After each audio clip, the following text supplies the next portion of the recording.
So I started a cardio routine last year and covered around about 4.9 million steps, which is just over 2,700 miles. And I know what you're thinking. And you know what? I thought I'd be skinnier too. So in my last video I explained why I think cardio is the best place to start when it comes to your health and fitness.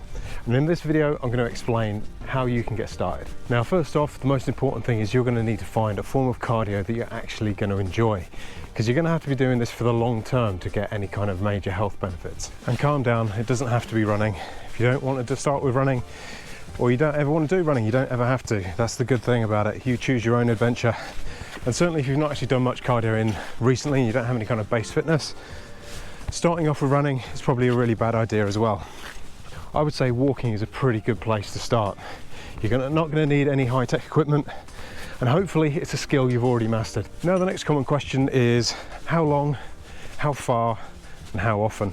So step counts are good, distance is good, but I would say I've had the most success with dedicating a fixed amount of time every day to do some cardio training. As an added bonus, when we're looking at walking, you don't have to have any special equipment.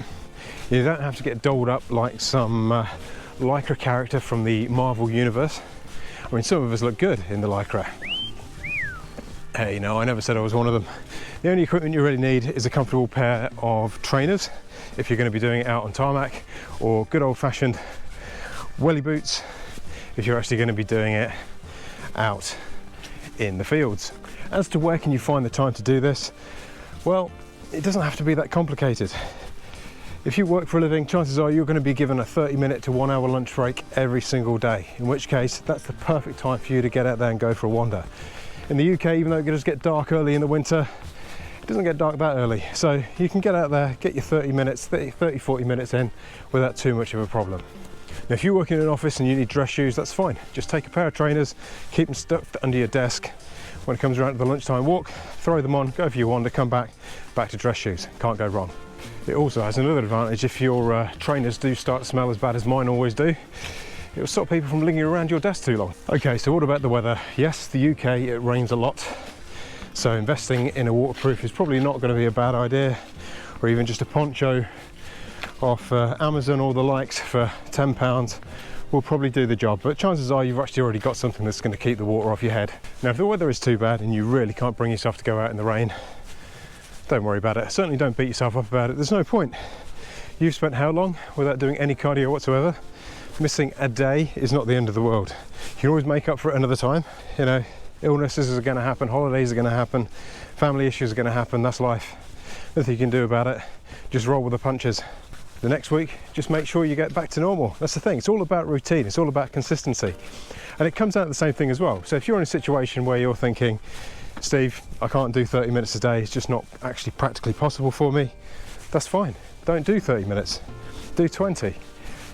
You'd be much better off doing 20 minutes every single day than you would be doing 40 minutes or an hour every blue moon. The important thing is basically to treat fitness as though it's a life essential, not an optional extra.